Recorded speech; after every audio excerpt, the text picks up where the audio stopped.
Good evening and welcome to Scotland at 7. My name is Saoirse Healey. Tonight in the studio I am joined by Maureen Watt. Maureen, how are you this evening? I'm good, thank you. I had a nice trip up D-side and Donside today, so yes, I'm good. Lovely, lovely day out. So, as always, we start today's show with a Ukraine update. It's day 524. Mayor Sergei Sobyanin has said today that Russian air defenses have shot down several drones targeting the Moscow region, with one hitting a tower that had also been struck on Sunday.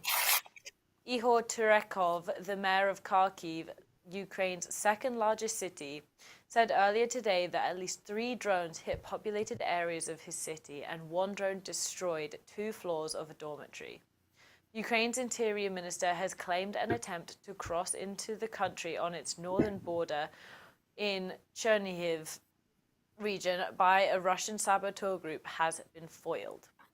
The Russian Ministry of Defense claims it successfully repelled an unmanned boat drone attack on 2 of its ships in the Black Sea Fleet. Valery Gerasimov, the chief of the General Staff of Russia's armed forces, has visited Russian troops occupying part of Ukraine's Zaporizhzhia region. Denis Pushilin, the Russian-imposed acting governor of occupied Donetsk, has said at the village of Staromayorsk remains hotly contested between Russian and Ukrainian forces. A resident of Krasnodar in Russia has received a 12-year prison sentence after being found guilty of passing information to the security services of Ukraine.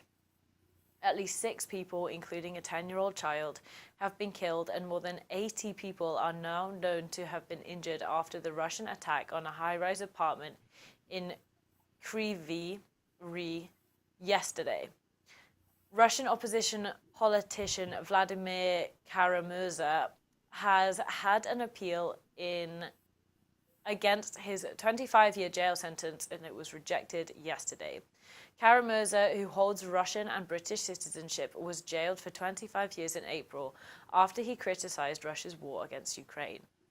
An update to the UK government website yesterday showed that Britain added 6 new designations to its Russia sanctions list, targeting judges and officials involved in the trial of Kara-Murza. According to Reuters, following talks with his Croatian counterpart yesterday, Ukraine's Foreign Minister Dmytro Kuleba said that Ukraine and Croatia have agreed on the possibility of using Croatian ports on the Danube and the Adriatic Sea for export of Ukrainian grain. Russian airstrikes destroyed an estimated 180,000 metric tons of grain crops in the space of 9 days this month, the Ukrainian Foreign Ministry has said. So, Maureen, the first thing I want to ask is about the sanctions. Do you think that it's going to be effective? Do you think that these sanctions will harm the Russian administration in any way? I think they are harming the Russian administration, but it isn't having an effect in terms of them changing their attitude to the war or rolling back on it. It just seems to make Putin more determined, although it must be affecting more and more of the ordinary citizens of Russia. So, but I do think that the what Russia are doing, bombing and destroying grain depots, grain shipments, is absolutely terrible. While at the same time, they seem to, through the Wagner Group, concentrating their presence in Africa. And, you know, the African nations aren't stupid. They can put 2 and 2 together and see what exactly is happening, that it is Russia that is reducing the amount of grain being sent to Africa, increasing the price of it, and yet they think they can have influence in Africa. So it just shows you how Putin is determined just to create chaos throughout the whole of the world. That seems to be his modus operandi. And you mentioned the bombing of grain depots and grain exports. How key to the war effort do you think this the basis of this new alliance with Croatia and the use of the ports? How important do you think that will be to Ukraine at the moment? I think it's vital that other export routes are used for the export of grain. They're not going to be as effective and efficient as large shipments of grain through the ports, but I'm hearing that smaller boats are taking the grain up the Danube, yes, up the Danube, west to other countries, and I think that is really important. And we'll probably see more trucking of grain. Again, it's not efficient or environmentally friendly, or in such quantities, but it's really important for Ukraine's economy that these grain exports continue to happen. So our next story of the night, Margaret Ferrier has lost the recall petition. The results of the recall petition in Rutherglen and Hamilton West constituency have been announced, with 11,896 out of 81,124, which is 14%, of eligible constituents signed the petition to remove the sitting MP Margaret Ferrier. The petition was triggered after Miss Ferrier was found to have committed a breach of COVID lockdown rules and was suspended from the House of Commons for 30 days. Margaret Ferrier had been sitting as an independent after losing the SNP whip when she admitted to putting people at risk when she travelled by train and took part in a Westminster debate while suffering from the coronavirus in September of 2020. This is the first recall petition in Scotland since the procedure was introduced in 2015. There will now be a by-election, possibly in October, which will be hotly contested as Labour try to prove that they can make a comeback in Scotland. The SNP have already selected their local councillor, Katie Loudon, to be their candidate. Such is the importance of the by-election contest. First Minister Humza Yousaf has been campaigning in the constituency several times since being elected as the SNP leader. Responding to this evening's announcement, Councillor Katie Loudon cautioned that a Labour MP would only reinforce Keir Starmer's determination to keep the Tory policies such as the two-child benefits caps and the bedroom tax. Commenting, Councillor Katie Loudon said, "With a Westminster-made cost of living crisis continuing to hammer households across Scotland, the people of Rutherglen and Hamilton West deserve an MP who will do everything they can to help them through these tough times. That is why, unlike my opponents, I will oppose any policy that pushes children into poverty, such as the two-child benefit cap and the bedroom tax." Keir Starmer's U-turning back to Tory policies underlines that Labour in Scotland are just a branch office of Westminster. I look forward to discussing with voters in Rutherglen and Hamilton West that only the SNP are offering real change through independence, which would rid Scotland of Westminster control and Tory governments we don't want for good, enabling us to build a fairer, more prosperous country for all. SNP leader and First Minister Humza Yousaf added, "Every Labour candidate standing in Scotland, including here in Rutherglen and Hamilton West, does so on a regressive platform of maintaining among the very worst of Tory policies. Keir Starmer has made a political choice to keep children and working families in poverty. Katie Loudon is the strong voice of progress for constituents of Rutherglen and Hamilton West." So, Maureen, it's very clear that this is going to become a bit of a battleground when it comes to a by-election. Do you think that Labour could stand a chance? Do you think that they could pull it from the SNP? Well, you would think it was already won if you listened to the Labour Party and the mainstream media. And as you said, we haven't even had the trigger yet for the by-election, and that can't happen now until Westminster comes back from recess, which is not until the beginning of September. So I'm sure that campaigning will be fierce from now on.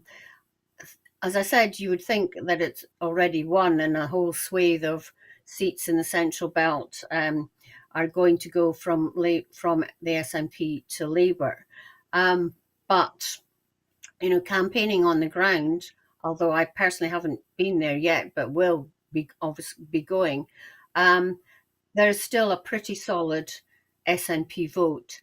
And as you said, Saoirse, if the SNP play their cards right in terms of campaigning on Labour just being red Tories because they want to keep so many Tory policies, including the bedroom tax and the two-child policy, I think that voters who may have disagreements with the SNP in Holyrood will see that it's only the SNP in Westminster that has a social conscience, has policies, good social policies, and want to see more fairness and equity in the system. And I think it's a good ground where the SNP can push their policy of a well-being economy and show that independence is not a distraction, but independence is the only answer to the economic mess that the Tories have created.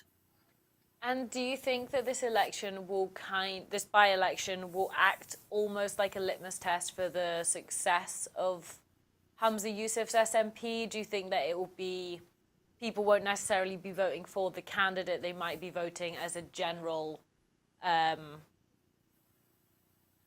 like to express their general opinion of the SNP or of Labour in more broadly? Yeah, it's always interesting, and it's always interesting to listen to people like Sir John Curtis about this. Will it be a referendum on what's happening in the Scottish Parliament and the SNP government, or will it be focused on what it should be, which is entirely Westminster government and Westminster policies, and what the Tories and Labour are proposing at Westminster?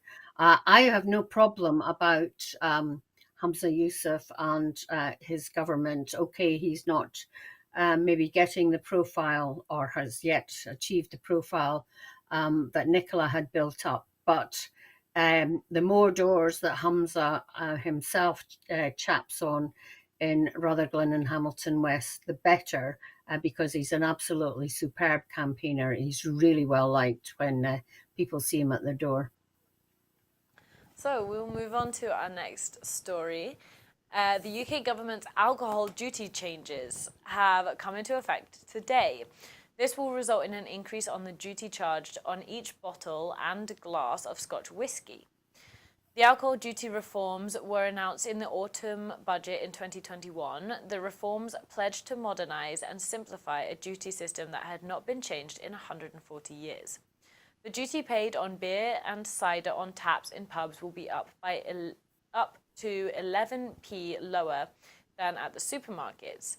The changes are designed to help pubs compete on a level playing field with supermarkets. This comes alongside other changes to the alcohol duty system made today, which sees drinks taxed by the strength for the first time, resulting in the largest increase in tax on whisky in 40 years. The SNP responded by saying that the UK government's alcohol tax rise is squeezing the life out of Scotland's whisky industry. Scotch whisky is the world's #1 internationally traded spirit, with exports reaching £6.2 billion in 2022, accounting for 25% of all UK food and drink exports, 77% of Scottish food and drink exports, and supporting more than 10,000 jobs in Scotland. Brendan O'Hara MP and Richard Lochhead MSP, who represent Speyside, where over 50% of Scotch is distilled, have both expressed their dismay at the decision, saying that the industry is being impacted disproportionately by the UK government, a UK government that Scotland did not vote for. Commenting, Brendan O'Hara MP said the UK government is squeezing the life out of Scotland's whisky industry, which plays a significant role not just in my constituency, but for the bank balance of the UK Treasury. Scotch whisky is the world's biggest international traded spirit, which has been filling the UK government's coffers for decades. Scotland's whisky-producing rural and island communities have been the goose laying the UK government's golden egg for too long. It's time they were properly rewarded for the enormous contribution they've made. Richard Lochhead, MSP, also said, "We are once again seeing Scotland's famous whisky industry being disproportionately impacted by a UK government Scotland did not vote for. Time and time again, it's communities that I represent that deliver colossal sums of money to the UK economy that are being put at a competitive disadvantage. Only with the full powers of independence can we harness the full potential of Scotland's whisky industry and support our wonderful communities who deliver huge sums of money to our economy. So obviously there's a lot of talk there about how key whisky is to the Scottish export economy. Do you think that it's possible to overstate it, or is it whisky is that important? Well, actually, whisky is that important, not just for the Scottish economy, as you said, but 25% of all UK food and drink exports is whisky. So it contributes hugely to the balance of payments of the UK, never mind what it would contribute to a Scottish economy under an independent Scotland.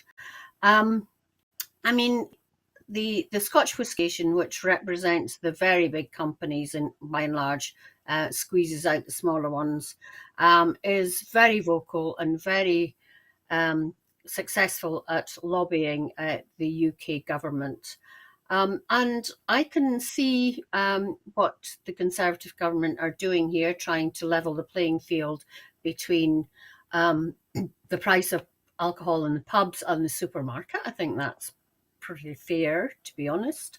And also, they want to make alcohol by volume more expensive than the lower ones. But of course, that's not taking into account the fact that you water down your whiskey. So, yeah, we have this every time there's a duty increase on whiskey. Whether it will have an impact on the export of whiskey, I think we'll have to wait and see. But the whole talk about spirits and whiskey today shows what a huge importance Scotch whiskey is to the economy, as I say, not just of Scotland, but the UK.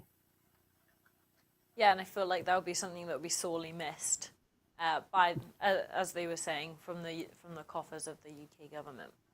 So we'll be moving on to our next story, which is the independent research commissioned by the SNP has found that around 100,000 households in Scotland, exactly 97,425, had their universal credit or housing benefit payments reduced as a result of the bedroom tax last year, with more than 504,280 hit across the UK.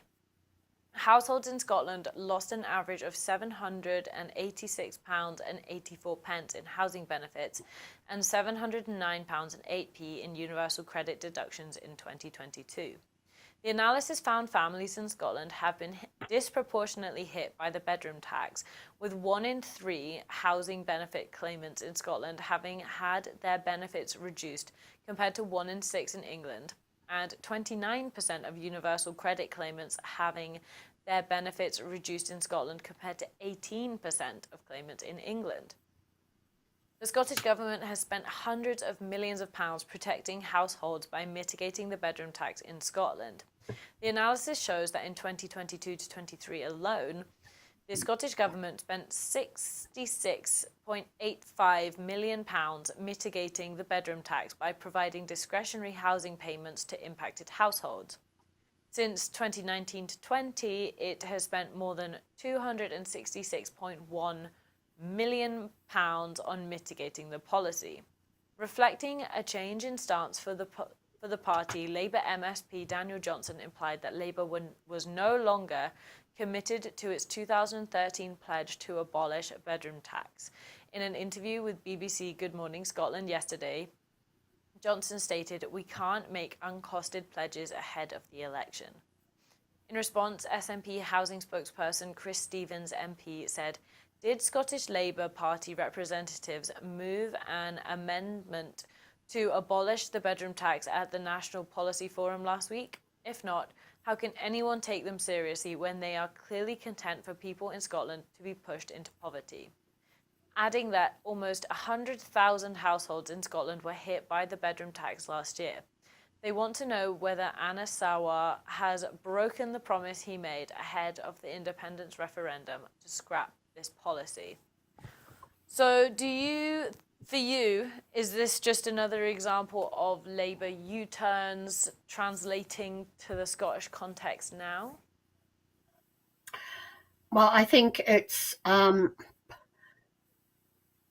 it shows the divide between Scottish Labour in Scotland and Labour in the rest of the UK. I suspect that there are quite a number of Labour MSPs who are pretty fed up and annoyed at the moment. I mean, some of them have said so, like Monica Lennon and others. So it's clearly showing splits in the Labour Party throughout the UK.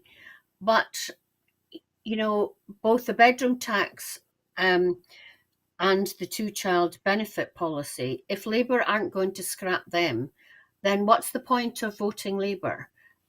Because, that to me are two policies that, as you have demonstrated in the figures that you've quoted, Saoirse, showing how the current Tory government are pushing people further into poverty, the lowest paid and the least well off in our society being pushed further into poverty, while the rich at the very top of the tree get richer and richer. And if a Labour Party isn't going to try and push for equality, then, as I say, what on earth is the point of voting Labour? Surely Labour voters in Scotland must vote SNP and vote for independence and show their disgust with the Labour Party in the rest of the UK. And, the amount that you talked about that the Scottish Government, out of its limited budget, is prepared to put in to mitigate the worst effects of these taxes, just shows you how awful, how difficult it is for a government in Scotland to pursue its own policies and what it would really want to do when it's having to mitigate the worst effects of Tory policy. If we didn't have to do that, if people had a decent level of income and security, then that money would be freed up to do other things. So the Westminster system is entirely broken. They've not bothered about it. And it shows yet again why we need our own government in Scotland. I think this is one of the things that will be played out a lot when it comes to the by-election in Rutherglen and Hamilton West. So it remains to be seen, but that's definitely going to be something taken into consideration. So our next story of the night, the Scottish Government £5 million Just Transition Fund has not yet been matched by UK commitments. Following the UK government's pledge to provide up to £20 billion of funding for early deployment of carbon capture, utilisation and storage, CCUS, with the Acorn project in Aberdeenshire, the SNP has issued a challenge to both Rishi Sunak and Sir Keir Starmer to commit to matching the Scottish Government's £500 million Just Transition Fund. Stephen Flynn, MP, the SNP party's Westminster leader, said that if either leader is serious about a green renewable future, then matching the Scottish Government's £500 million Just Transition Fund is imperative. The Acorn project aims to use the oil and gas infrastructure in the area to transport and store carbon underneath the seabed. In response, the announced funding Scottish Government Environmental Minister Neil Gray welcomed the UK government's recognition of Scotland as a forerunner in the energy transition and stated that the Scottish government has been urging the UK government for well over a decade to commit to carbon capture storage in Scotland, and I look forward to this much anticipated update from the UK government on the Acorn project for a much needed clarity on the timeline of the funding. while the Scottish Greens climate spokesperson Mark Ruskell said that this announcement must not be used as a justification for more North Sea drilling, which will have a devastating impact on our environment and take us even closer to climate breakdown. With the discussion around Scotland's renewable energy future gaining traction, SNP Westminster leader Stephen Flynn MP commented on the Scottish Government's challenge, saying that successive UK governments have exploited Scotland's vast energy resources for decades, now to bolster the UK finance. They must now take responsibility and work with the Scottish Government to unlock Scotland's enormous renewable energy potential, further stating that Scotland has the energy, we just need the power. So, Maureen, this story obviously comes under the context of protesters vandalising Holyrood. Do you think, and with ULEZ and the by-elections down in England as well, green politics is becoming increasingly contentious. Do you think that the direct forms of protest that we've been seeing from groups like Just Stop Oil, do you think that that is the only way to make governments listen, or do you think that they are maybe pursuing a wrong avenue? Well, I think, everyone has a right to protest, and Just Stop Oil will have the backing of some people and be very much disliked by others. But in a week where instead of just global warming, United Nations Secretary General has said we are now have a globe that's boiling. To see a UK Tory government cynically using climate change as something that they think they can do a Brexit on and see it as a vote winner, I just think is utterly, utterly appalling.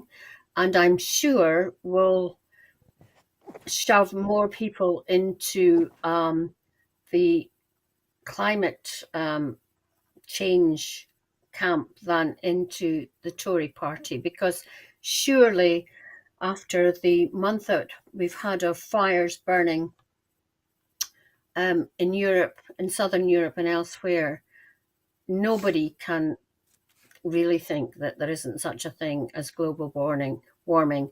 And my attitude is, even if there isn't, surely you want to leave the planet in a better place for your children and grandchildren than you found it in. But the other issue here is that the Just Transition Fund was supposed to be matched between the Scottish Government and the UK Government, bearing in mind, of course, that energy is still under the control of the Westminster Government, and we haven't seen that money. And that is why yesterday, I don't know if you noticed, but even in the mainstream media, there were commentators who were a bit sceptical of Rishi Sunak's coming up to Aberdeenshire yesterday and making the announcement about the Acorn project and the issuing of new licenses, because we've seen this before. There's an election coming up. There are 2 Tory seats in the northeast of Scotland that they obviously want to hang on to. So as I say, to me, it came across as there was more cynicism than I had expected from people in the northeast saying, well, will we actually see the investment in the Acorn project? And if they can't even give us or let's see their share of the Just Transition Fund, I think the scepticism is justified. I think I would be skeptical as well. So that actually leads us perfectly into our next topic.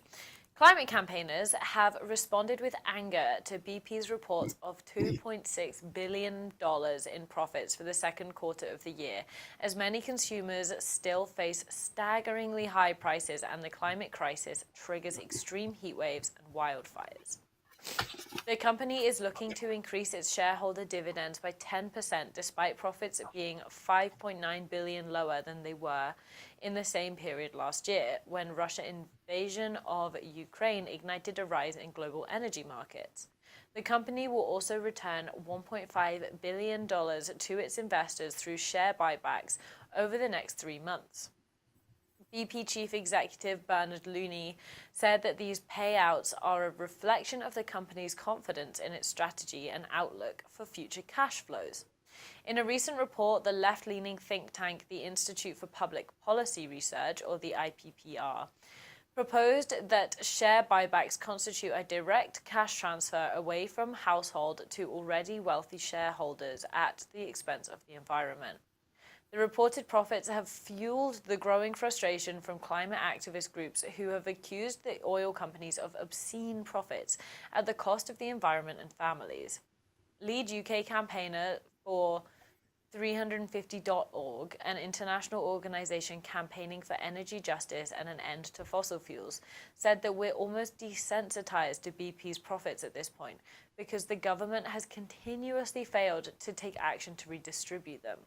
But there is nothing normal or routine about BP's profit margins or about the destructive heat waves we're seeing across Europe that BP is directly responsible for causing. Global Witness, another international organisation for climate justice, said that BP's profits and shareholders' payouts contrast their households pushed into fuel poverty but increasing global energy prices. Jonathan Nurathan Grant, a senior campaigner at the organisation, said that for BP, the energy crisis has been a giant cash grab. While for parents across the country, it has been an impossible choice between feeding their children and paying their bills. So, Maureen, I mean, when you just look at the figures and you look at how much money, it's a little bit sick-making. What's your thoughts on this? Well, BP didn't make as much profit as Shell did last week, but these profits are obscene, as someone said. That's the words that I've written down in my note here. But the fact that the profits are being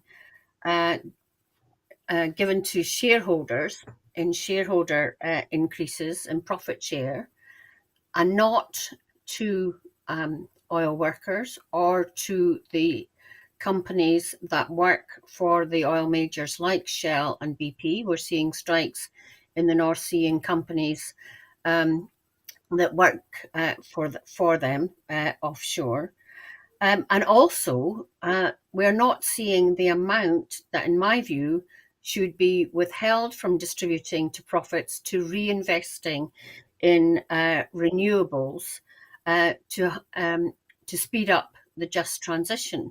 So the idea that, you know, BPs and Shells of this world are really committed to a just transition and to a quick move to renewables doesn't stack up when you see the amount of money that they're prepared to give to shareholders, as I say, rather than reinvestment or in giving to downstream companies that work for them in the North Sea and elsewhere.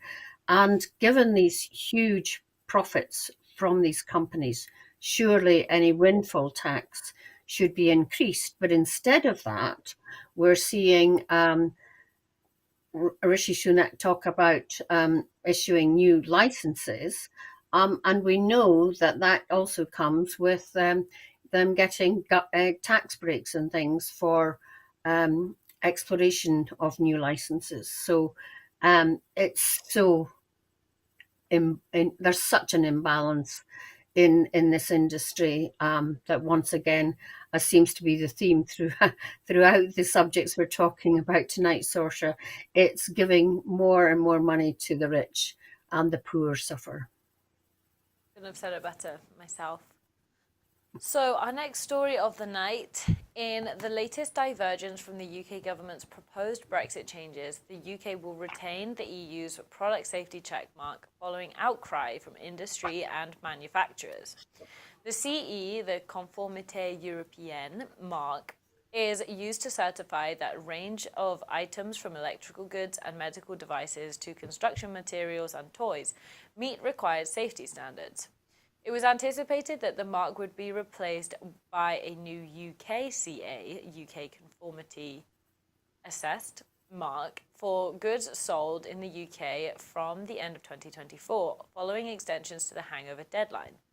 Businesses called on the government to extend the usage of the CE mark, as they argued that forcing them to meet new UK rules, which functionally duplicate EU standards, would add costs at a time where expenses were already high due to the disruption caused by the COVID-19 pandemic and consistently high inflation.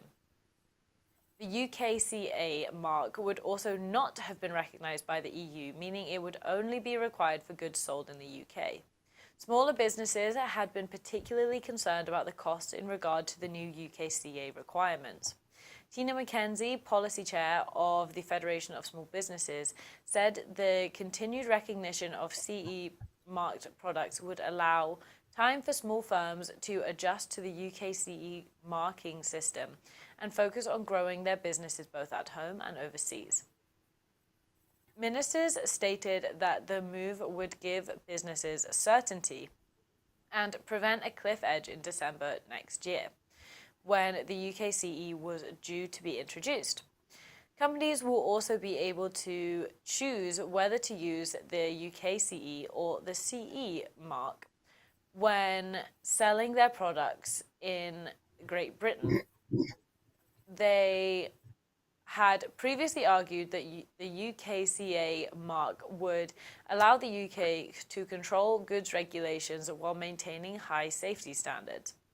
The Department for Business and Trade said it had made decisions after discussions with industry and described it as a key ask from businesses in order to ease burdens and boost the growth for the UK economy. The retention of the CE mark is at the latest in a list of postponements and announcements regarding post-Brexit regulations. Members of the food industry are still awaiting information from the government about the introductions of post-Brexit import controls. So, Maureen, we touched a little bit on the impact that could have had on small businesses. Would you say that this is a win for small businesses when it comes to the post-Brexit landscape? I think it's a win for all business in the UK, and I was going to say that common sense has prevailed, but I suspect the reason for the non-implementation of a distinct UK mark at the moment is simply because civil servants just haven't had the time to be able to bring it in. You know, we were promised post-Brexit, or Brexit was going to see a bonfire of EU legislation, and increasingly the UK government is seeing that, oh my goodness, there might be some merit in the legislation that had been in force under the EU, and it isn't really a good idea to get rid of it. So this is a welcome decision. Make UK has said that the decision is pragmatic. I hope that it stays for a long time, because we have seen in other areas that where the UK has tried to make distinct UK legislation as opposed to EU legislation, that it has meant more bureaucracy for firms trying to not only sell in the UK, but still try to have a market in EU countries. So yes, a bit of good news, but the reasons behind it are, I suspect, because there just hasn't been the availability of people to enact and bring forward the legislation required on this. And do you think that the Tories will be feeling this as a loss? Do you think that this will sting them a little bit? Oh, I'm sure the ERG group will be up in arms about this, and Rishi Sunak will have to try and placate them some way or another. Perhaps it's a good announcement to have in recess, but I'm sure the ERG and other mad right-wingers will try and stir it up when they come back to Parliament in September.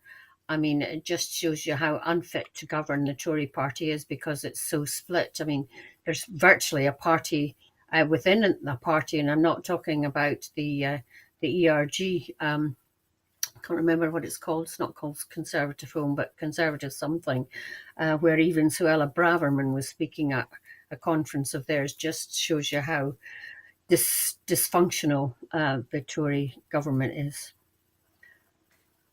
Yeah, I think that's pretty accurate. And speaking of the Tories, new figures show that former Prime Minister Liz Truss's failed budget meant that the Brexit bill was more expensive for the UK taxpayer. The annual report unlisted last month by the UK Treasury showed a £91 million loss on currency movements related to the payments to the EU under the terms of the Brexit settlement during the 2022 to 23 financial year. In previous years, the Treasury's reportable losses have ranged between £0 and a few £1,000,000. According to analysis from Reuters, about half of the £91 million loss stemmed from a payment to the EU on the September 30th, 2022, a week after the announcement of Truss's tax-cutting growth plan. Truss's growth plan, published on September 23rd, widely known as the mini-budget, formed the biggest package of tax cuts in decades and triggered a meltdown in the UK financial markets, exacerbated by the structure of pension funds. In the immediate aftermath, sterling sank to 1.08 per euro on September 26th, its lowest level since the late 2020, before recovering partially in the run-up to EU payment on September 30th. The tens of millions of pounds of losses resulting from currency moves around the EU payments are small in overall economic terms, but nonetheless represent a tangible cost due to market turbulence. So this is the big question, how to deal with the cost of living crisis. How can following governments, succeeding governments, actually deal with these tangible losses that have resulted from Liz Truss? Well, not just in the up-and-coming by-election in Rutherglen and Hamilton West. I would like to see every leaflet from the SNP say that the Tories trashed the economy as a headline, because I think people need reminded of that day in and day out. And, there is a steady drip of stories like the one that you've just highlighted, Saoirse, about the cost not only of Brexit itself, but the cost of Liz Truss crashing the economy. So it's kind of there's a double whammy there, because we're still having to pay bills to the EU to extricate ourselves and payments that are required, and because of the volatility of the pound against the euro, it has cost even more than was necessary. And this all adds up to money that could have been spent in rebooting the economy post-COVID, but it's not, because it's had to pay, it's money that has to be paid for the mistakes of the Tories, not just under Truss, who was the biggest one, but also under Johnson and now Sunak. So, the Tories used to say that they were the ones who can be trusted with the economy. It's clear, and it must be highlighted, as I say again and again, that they trashed the UK economy and should have to pay for it dearly at the next election, which can't come soon enough. And do you think that Labour hypothetically the Conservatives lose the next election and say Labour come in as the second biggest party and they win the election, do you think that Labour are sufficiently equipped to deal with the legacy of the Conservative Party, or do you think that ultimately Scotland would benefit from being independent? Well, obviously, I think that Scotland would benefit from being independent because we want to look at a completely new way of running the economy. In terms of Labour, I do think they've got some able people in the shadow front bench, but you can see what they're going to say. Oh, there's no money. We haven't left any money. The coffers are bare. Um, and it's in that situation that you would hope that an incoming government would really have some radical policies to deal with that. But clearly, they're not. Too many politicians look at a country's books like a household budget. It's not like that at all.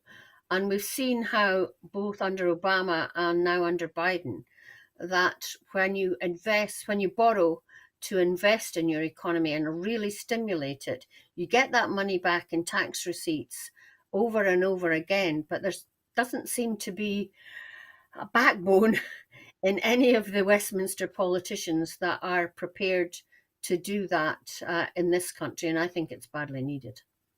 Mm-hmm.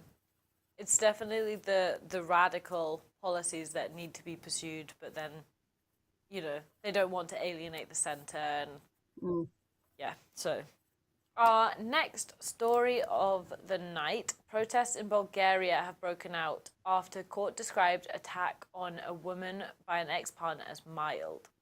Thousands of people have taken to the streets in Bulgaria in protest after a case of a young woman who said her ex-boyfriend cut her 100 times and broke her nose was raised in the central city of Stara Zagora, where the court qualified the injuries as light and did not order for the 26-year-old to be detained. Under the resulting pressure, the authorities have since detained the man who denies attacking the woman due to him sending threatening messages to the 18-year-old girl. Protesters were calling for judicial overhaul and carrying signs that said, "Not a single woman more." 18 women in Bulgaria were killed in the first 3 months of this year, suspectedly by men they knew, according to police statistics, but activists estimate that the number is much higher. They've been fighting for amendments to the legislation in order to better protect women from abusive partners and ex-partners. Bulgaria has thus far refused to ratify the Istanbul Convention, a key international text that looks to protect women from violence. In June, the EU joined the convention, meaning obligations now extend to its member states that refuse to ratify it. Bulgaria and other EU members who have not yet ratified object to the use of the word gender within the Istanbul Convention. So, Maureen, to you, obviously there's been a bit of a global trend against women. If you look at the rollback of abortion rights in the US and in Russia and now in Bulgaria, do you think that there's a dangerous global trend going on right now? I'm not sure that it's morphed into a global trend yet, but there are these incidents, not isolated, these incidents that occur throughout the world where men still do not see women as their equal, and are using domestic violence to demonstrate that, to actively show their anger and their rage. And most women do know the person who has committed the violence against them, and that's why domestic violence is so important to tackle as a country. I think, what's happening in Bulgaria in terms of demonstrations against it is really welcome. And I do hope the legislators and the judiciary do take note of that, and see that men and their prejudices cannot be the basis for running democratic countries going forward, and they're just storing up trouble. Um, and we've seen, in Israel, for example, where politicians are interfering with the judiciary and people taking to the streets in their hundreds of thousands there. So, yeah, beware riling women too much. Yeah, there's stern words of warning, but as you should. So our final story of the night. Um, Owners of short-term let properties are being urged to apply for a license under Scotland's short-term licensing scheme as the 1st of October 2023 deadline approaches. Short-term lets hosts must apply for a license with their relevant local authority before the deadline, though anyone who operated a short-term let before the 1st of October 2022 can still accept bookings and guests until an application is determined. They must also apply before the 1st of October deadline. Owners who started operations after October 2022 cannot begin trading until they have received their license. Hosts are also encouraged to check local criteria before making an application. Local councils' licensing schemes are in operation across Scotland, and many short-term let hosts have already obtained licenses. In regards to short-term let licenses, Housing Minister Paul McLennan said that short-term let accommodation plays an important role in Scotland's economy, supporting our tourism and hospitality sector and allowing tourists and holidaygoers somewhere to take them closer to the best that Scotland can offer. However, it's important that there is appropriate regulation in place to ensure the safety of guests, and so that local authorities can make decisions that are right for their local areas. That is why the Scottish Government has introduced the short-term lets licensing scheme. Director of the largest holiday letting agency in St Andrews and East Newark, Short Stays St Andrew, Jordan Mitchell, has said Fife Council has been extremely supportive in its quest to process the applications despite the extra pressure on its systems. He added, "I can only recommend applying as soon as possible to give your business plenty of time to adjust to the new Scottish Government requirements." Maureen, do you think that this is a positive regulation on the tourism and hospitality industry? Yeah, I absolutely do.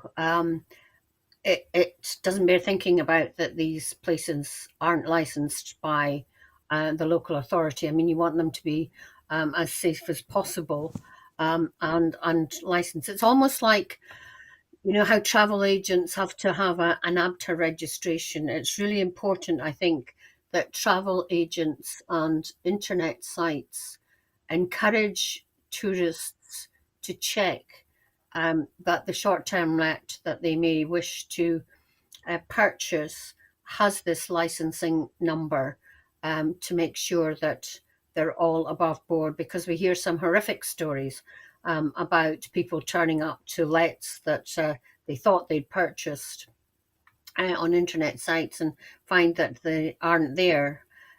So I think this legislation is really welcome, and I hope it beds in pretty quickly and becomes a standard thing that you look for when you're booking a short-term let. And perhaps we'll see if it has any effect in Edinburgh, although we hear that people are staying away because of the prices that are being charged are so extortionate in Edinburgh over the festival.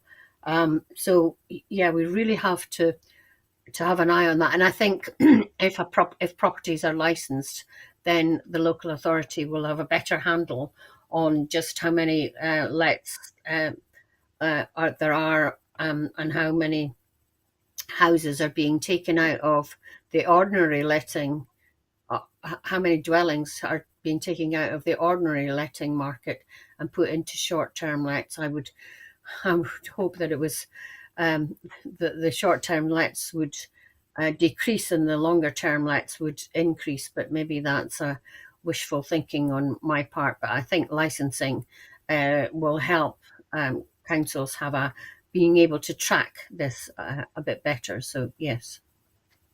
And leading on from what you were just saying, do you think that this has the strong potential to be able to deal with some of the housing crises that we've seen, particularly in cities like Glasgow and Edinburgh?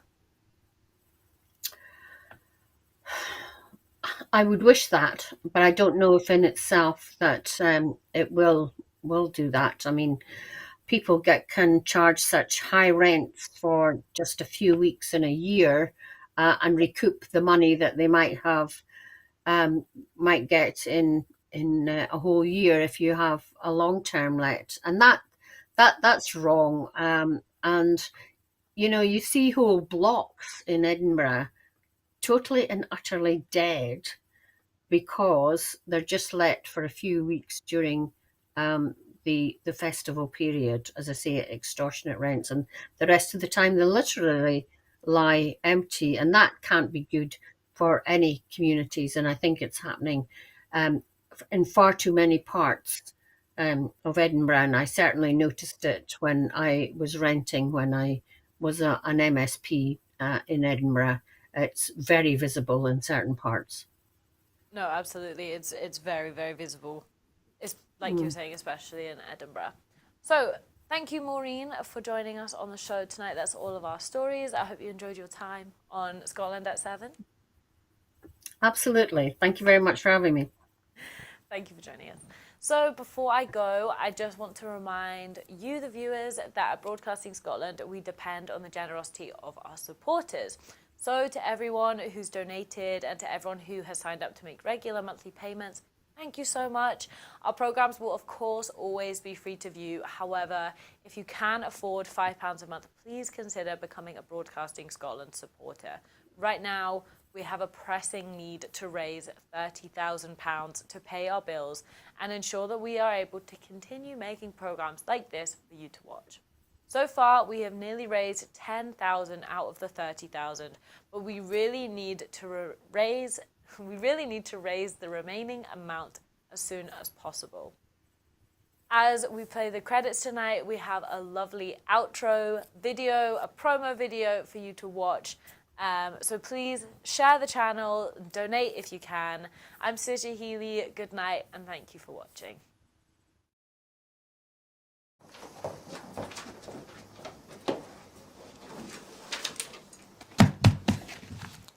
Hello and welcome to Broadcasting Scotland. My name is Lewis McGlynn.